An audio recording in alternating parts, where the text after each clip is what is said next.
Good morning सभी स्टूडेंटों को और हमारी वेलकम टू आरएचएस क्लासेस। और आज हम पढ़ाने जा रहे हैं इम्पोर्टेंट क्वेश्चन क्लास वो चैप्टर 8 के और क्लास 12 के टॉपिक्स हैं ये। अच्छा, इसमें कुछ आपको ये बताना है, 5 क्वेश्चन कुछ इंपॉर्टेंट है जो कि यूपी बोर्ड में 8 मार्क्स का आता है और सीबीएसई में 5 मार्क्स का आता है। तो इस चैप्टर के बारे में सबसे बच्चों को दिक्कत रहती है लिमिट के बारे में, तो आज हम इसके बारे में पढ़ेंगे। ठीक है, तो ये आपके 5 क्वेश्चन मैंने उतारा है, पांचों क्वेश्चन के बारे में अच्छे से आप बताएंगे और इसको समझेंगे कि कैसे कैसे सॉल्व किए जाते हैं। तो इससे पहले मैं कुछ समझाना चाह रहा हूँ, पहले उसे समझिए। ठीक है, अच्छा, आपके तीन चीज होती है, तीनों चीज के पहले फिलहाल तो ये समझिए। एक तो होता है बेटा सर्कल, क्या होता है सर्कल। एक होता है बेटा पैराबोला, पैराबोला। और एक होता है बेटा एलिप्स, क्या होता है एलिप्स। हम इन तीनों के बारे में समझेंगे। तो पहले तो ये समझेंगे सर्कल क्या होता है। सर्कल यानी क्या होता है, सर्कल की जो इक्वेशन होती है नॉर्मल, वो x² + के y² = a² होता है। ठीक है, इक्वेशन ऑफ सर्कल बोला जाता है x² + y² = a²। जब उसके सेंटर 0 0 0 0 हो तब के लिए इक्वेशन है। वैसे तो होता ये भी है x - h का होल स्क्वायर प्लस के y - a का whole square equal to a²। हमें इस चीज पे ध्यान नहीं देना है, बस इतना याद रखना कि जो हमारे ओरिजिन से यानी मूल बिंदु से जाते हैं, मूल बिंदु जिसके सेंटर होता है, केंद्र बिंदु मूल बिंदु होता है, उसे x² + y² बराबर क्या होता है a² होता है। यहाँ पे क्लियर। अब यहाँ हम अच्छे से समझेंगे। देखें, तो इसका सर्कल हमेशा इसका जो फिगर बनता है वो सर्कल इस तरीके से बनता है। क्लियर। यहाँ पर ये इसका सेंटर पॉइंट होगा, जहाँ पर ये ओरिजिन यहाँ पे यानी मूल बिंदु कहते हैं 0, 0 होते हैं यहाँ पे। क्लियर।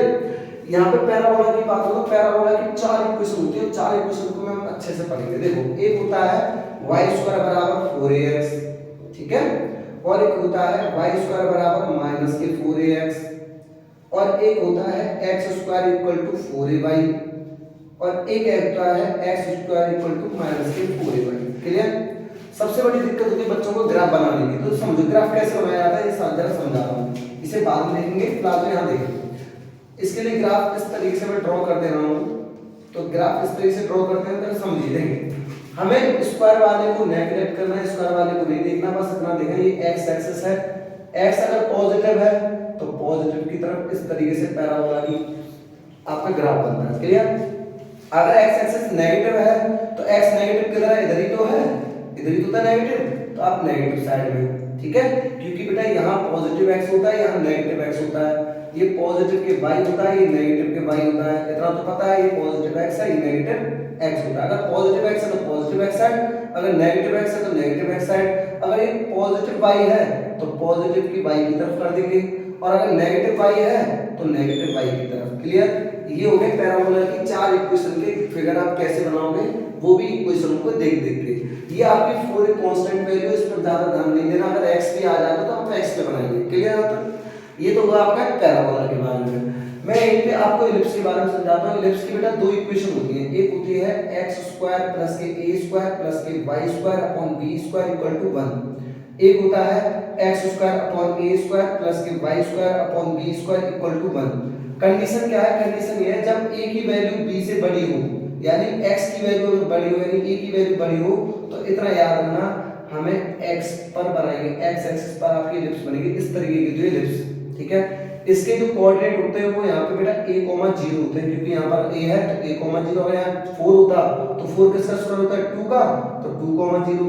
अगर यहाँ 9 होता तो 9 किसका होता 3, 0। क्लियर यहाँ तक। अब यहाँ देखें, अगर इस केस में क्या होता है, अगर b बड़ा हो 0 a से, अगर b बड़ा हो a से, तो इस केस में आपको क्या करना है, b बढ़ाएंगे, b बढ़ाए तो यानी y पर, तो ये y पे बनेगा इस तरीके से। ठीक है, y पे बनेगा। तो इसके लिए केस क्या है, याद रखना, यहाँ पर x तो 0 होता है, y क्या होता है नेगेटिव b, यह x क्या होता है 0, y क्या होता है पॉजिटिव b। तो इसके लिए इस तरीके से आप इन चीजों को ध्यान रखना है। क्लियर आता है। आप अपना नोट डाउन कर लीजिए, स्क्रीनशॉट लीजिए, फिर मैं इसके बारे में आगे समझाना शुरू करता हूँ। क्लियर। इसे आप आगे चलकर समझाना, सुनिए, वहां देखिए।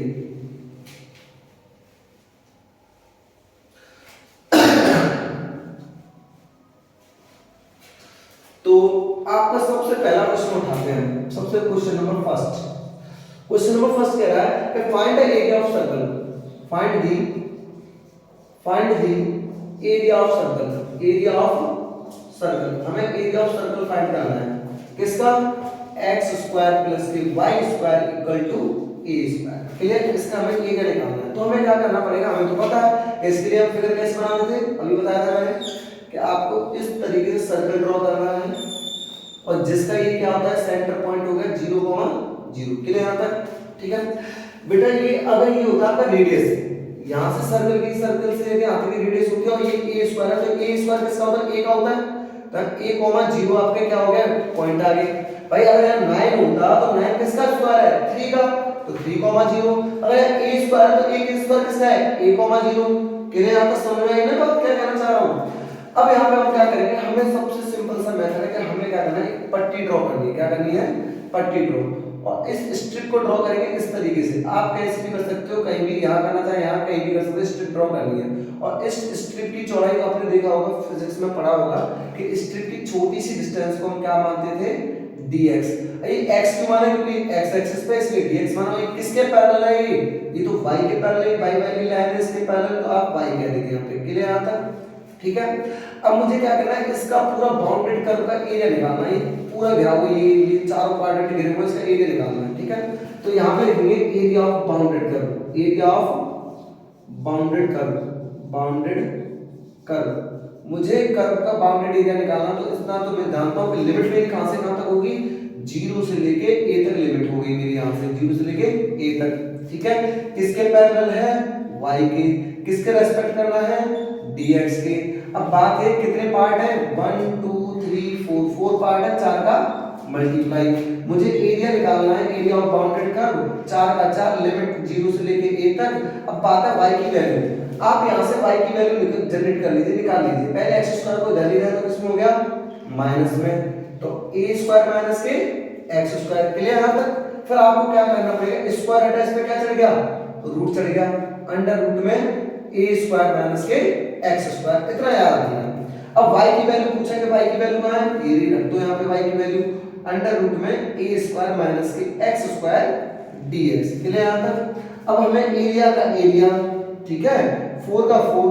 अब मुझे तो पता है कि इसका इंटीग्रेशन क्या होता है। किसी को बच्चे को अगर नहीं पता तो आप इंटीग्रेशन का एक फॉर्मूला याद कर लीजिए कि इंटीग्रेशन अंडर रूट में a स्क्वायर माइनस के x स्क्वायर क्या होता है, integration x upon 2 under root में a स्क्वायर माइनस के x स्क्वायर प्लस के a square upon 2 sin inverse x अपॉन a। और सबसे बड़ी हेल्प ये है कि इस चैप्टर में आपका यही एक फॉर्मूला लगेगा, बार बार लगेगा, याद हो जाएगा, बस इसे याद कर लीजिए।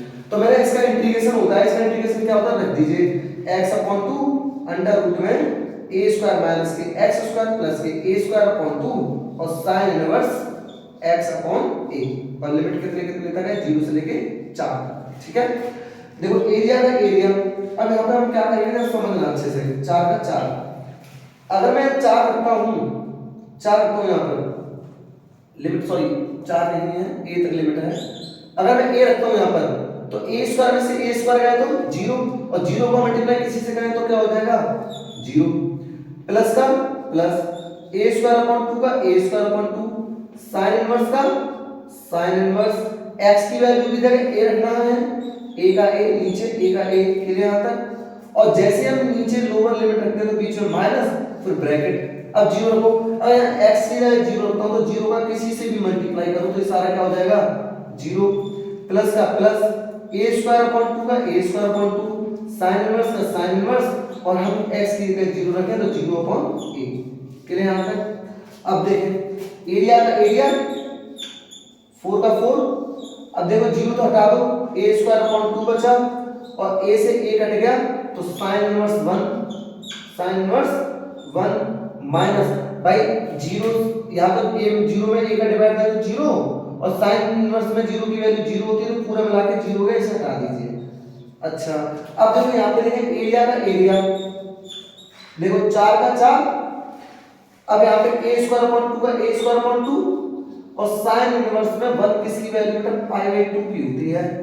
अब देखो 4 से ये पूरा 4 खत्म, तो कुल मिला के कितना हो गया, πa square unit, square unit जरूर लिखेंगे। और हम जानते हैं area of circle πr square होता है, और देखो इसी का सर्कल का एरिया निकाला है तो πa स्क्वायर आ गया। ठीक है, अब इसके बाद तो ये आपका पहला क्वेश्चन था। अच्छे से इसी तरीके से हम same to same question second को करते हैं, ठीक है। और इसमें इतना याद रखें कि लिमिट कोई याद करने की जरूरत नहीं, बस लिमिट आपके इसी में मिलेंगी आपको लिमिट। हमें याद नहीं है तो हमें क्या पता, यहाँ सेंटर से यहाँ तक की लिमिट होती है, रेंज होती है कि कहां से कहां तक सर्कल कहां तक जा रहा है। तो 0 से लेके a तक लिमिट लिया मैंने y dx, इसका y की वैल्यू यहां से निकाली मैंने, ये आगे यहां रख दिया। इसका इंटीग्रेशन का फॉर्मूला ये है, x की जगह a रखूंगा तो a स्क्वायर से a स्क्वायर गया 0, तो पूरा 0 हो गया। यहां रखूंगा तो ये पूरा लिख दिया यहाँ पे, जैसे 0 रखूंगा तो यहाँ 0 पूरा 0 हो गया, और 0 यहाँ रखेंगे तो ये टोटल 0 हो गया, हटा दो से बचा ये 1 में sin और संबंध किसकी वैल्यू पाई बाय 2, 2 2 जब 4, 4 से मैंने 4 खत्म कर दिया, पाई a स्क्वायर होता है। हम जानते हैं area of circle pi r square होता है, और a क्या है आपकी रेडियस होती है। मैं पहले ही बता चुका हूं कि ये रेडियस है a यहाँ पर, ठीक है। ये आपका पहला क्वेश्चन क्लियर खत्म होता है। इसके बाद हम करते हैं second question. Now question number second की बात करते हैं तो question find the area of circle किसका, x square upon a square plus के y square upon b square equal to 1। अब इसमें ये हमारी इक्वेशन हम जानते हैं एलिप्स की इक्वेशन है, और ना में ऐसा कोई केस दिया कि a बड़ा है कि b बड़ा है, ऐसा कोई केस नहीं है। तो आपको क्या करना है, एक एलिप्स स्ट्रक्चर बनाना है, और एलिप्स की जब स्ट्रक्चर बनाओगे तो ये इस तरीके से अंडे टाइप की स्ट्रक्चर होती है। क्लियर है यहाँ तक, अंडे टाइप की। और मैंने तो बता ही चुका हूं कि बेटा यहाँ x एक्सिस पे तो a, 0 आ जाएगा, क्या आ जाएगा a, 0। दोबारा सुने, अगर x एक्सिस पे ले रहा हूं तो a, 0, अगर y एक्सिस पे लेता हूं, ये y है मेरा, y एक्सिस पे तो कितना हो जाएगा यहाँ पे 0, b होगा, क्योंकि x यहाँ पर 0 तो y की वैल्यू रखी है, तो हमें इससे कोई मतलब नहीं है। अब इसे लिखे ना तो कोई जरूरी नहीं है, छोड़ दीजिए। तो हम यहाँ पे लाते हैं a, 0, यहाँ पे तो आपको पॉइंट पता ही है, यहाँ के पॉइंट क्या होते हैं 0, 0 होते हैं, ठीक है। अब मुझे क्या है, इसका एरिया निकालना है, तो वही रूल करेंगे। आपको क्या करना है, एक स्ट्रिप ड्रॉ करनी है, और स्ट्रिप ड्रॉ कर इस तरीके से स्ट्रिप ड्रॉ करनी है, और इस स्ट्रिप का नाम हम जानते हैं कि छोटा सा डिस्टेंस है तो dx, और ये किसके पैरेलल है, y के पैरेलल, तो y का नाम दे दीजिए, ठीक है। यहाँ तक इतना कंडीशन याद रखिए, यहाँ से y की वैल्यू जनरेट जरूर कर लीजिएगा, पहले आप इसे पीछे ले जाओ, ठीक है। तो y square upon b square equal to 1 minus के पीछे ले गया तो किसमें हो गया x square upon a square, clear. इसका इससे मल्टीप्लाई किया तो y square upon b square equal to a square minus के x square upon a square, clear. b square का इधर मल्टीप्लाई कर दी तो y स्क्वायर बराबर हो जाएंगे b square upon a square, और क्या होगा a स्क्वायर माइनस के x स्क्वायर। कोई दिक्कत यहां तक, स्क्वायर हटा इससे क्या चढ़ गया, रूट चढ़ गया, under root b square upon a square और a स्क्वायर माइनस के x स्क्वायर। भाई ये स्क्वायर स्क्वायर लग रहा है तो ये तो अपने से रूट हटा लेंगे, और इनसे रूट हट के बाहर आ जाएगा b अपॉन a, और बचा किस पर स्क्वायर, a स्क्वायर माइनस के x स्क्वायर, क्लियर। दोबारा सुनिए, मैं कह रहा हूं यहां से y की वैल्यू निकाल लिए, क्योंकि y के पैरेलल तो आप इसे पीछे ले जाइए, ठीक है। इसका इधर मल्टीप्लाई a स्क्वायर, यानी आप क्या करें 1 का मान के एलसीएम ले लीजिए, 1 के में a स्क्वायर बन जाएगा a स्क्वायर से a स्क्वायर कट गया तो x स्क्वायर। मैंने b स्क्वायर का इधर मल्टीप्लाई करना तो b स्क्वायर आ गया, a स्क्वायर इसके नीचे बचा ये मैंने यहां रख लिया, स्क्वायर हटा इसमें क्या चल गया रूट, और स्क्वायर से रूट बाहर निकल गए, b अपॉन a बचा गया a स्क्वायर माइनस के x स्क्वायर, क्लियर तक। ये y की वैल्यू आ गई। अब मुझे क्या एरिया ऑफ बाउंडेड कर्व, अब मैं लिख दो area of bounded curve, area of bounded curve. अब मुझे बाउंडेड कर्व का एरिया निकालना है, एरिया ऑफ बाउंडेड कर्व। और बाउंडेड कर्व के लिए हम क्या लगाते हैं, किसी भी एरिया निकालने के लिए इंटीग्रेशन का यूज करते हैं। लिमिट कहां से कहां तक है, 0 से लेके a तक, 0 से लेके a तक, और किसके पैरेलल है, y के पैरेलल है, किसके रेस्पेक्ट, dx के रेस्पेक्ट। और हमें पता है कितने पार्ट है, 1 2 3 4, 4 पार्ट है, 4 का मल्टीप्लाई। एरिया का एरिया 4 का 4, और 0 से लेके 0 a तक a, और y की वैल्यू तो मुझे पता है दे रखी है b upon a under root में a स्क्वायर माइनस के x स्क्वायर dx, क्लियर आता है। b अपॉन a को आगे ले लो, a 4b अपॉन a, और इंटीग्रेशन है 0 से लेके a तक अंडर रूट में a स्क्वायर माइनस के x स्क्वायर dx। अब इसका इंटीग्रेशन मैं ऑलरेडी बता चुका हूं कि इसका इंटीग्रेशन यही रहेगा, आप इसका इंटीग्रेशन यूज कर लीजिए। और जैसे इसका इंटीग्रेशन यूज करेंगे, इसका इंटीग्रेशन यूज करेंगे तो 4b अपॉन a, यहां से इंटीग्रेशन इसका फॉर्मूला लगा दीजिए x अपॉन 2 अंडर रूट में a square minus x square a square plus के a square upon 2 sin inverse x अपॉन a, ये कंडीशन यहाँ पर हो गई, ठीक है। और लिमिट रखने कितने तक, 0 से लेके a तक। वही रखने का प्रोसेस यहाँ समझा दे रहा हूँ, अच्छे से समझिएगा। पीछे सॉल्व करें। देखो अभी हम जस्ट पीछे सोल्व करके आए थे अभी कि ये इसके पाई ए बी के बराबर था, पाई ए स्क्वायर के बराबर। किसके बराबर था, पाई ए स्क्वायर। भाई ये कंडीशन थी यही था, बस ये तो नहीं था, इसे छोड़ दो। ये तो हमें अभी पता था कि पाई ए स्क्वायर के बराबर है, तो आप इसकी जगह क्या यूज कर दो, पाई ए स्क्वायर यूज कर दो। तो a का a 4b अपॉन a का a, और यहाँ इसकी वैल्यू क्या आती है अभी, पाई ए स्क्वायर। आप करना चाहें तो बस a से रख के भी कर सकते हो, ठीक है। a रखोगे तो a स्क्वायर 0 पूरा, यहाँ करेंगे तो पाई अपॉन 2 बचेगा, 2 2 4 से 4 कट जाएगा, पाई ए स्क्वायर के लिए यहाँ तक। अच्छा यहाँ से नहीं आप ऐसा वैल्यू रखेंगे, क्योंकि तो a स्क्वायर रखेंगे तो a स्क्वायर में से स्क्वायर गया 0 हटाओ, यहाँ रखें a रखेंगे तो a से कट गया 1, और 1 में साइन इनवर्स में 1 किसके, पाई बाई 2 भी, तो यहाँ पे रख लीजिए a स्क्वायर अपॉन 2 और यहाँ पाई बाई 2, कितने यहाँ तक। और 0 रखेंगे तो पूरा 0, यहाँ 0 रखूंगा तो साइन 0 की वैल्यू 0, पूरा 0 होगा कुल मिला के, ठीक है।